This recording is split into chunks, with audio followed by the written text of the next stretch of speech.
जिल्लामा कतिवटा पुल बने, मैले कतिवटा पुल लिएर गएँ, मैले कति किलोमिटर बाटो आफ्नो क्षेत्रमा पिच गरेँ भन्ने कुराले तपाईँलाई कीर्तिमानी बनाउँदैन।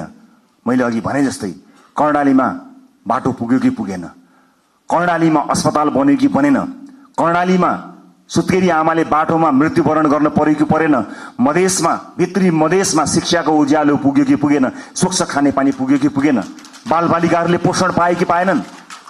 विकासको सूचक यो हो। तपाईँ हामीले सोचेको विकास यही हुनुपर्नेछ।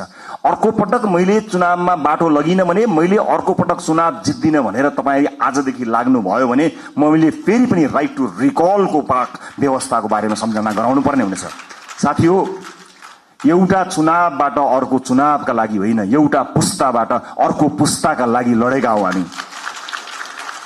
अर्को चुनाव जितौं नजितौं त्यो सरकारको विषय भएन, तर अर्को पुस्ताले हार्नु हुँदैन साथी हो। धेरै पुस्ताले हारिसकेपछि हामी एउटा आशा अपेक्षाको दियो बाल्न सफल भएका छौं। यसलाई निभ्न नदिनु होला।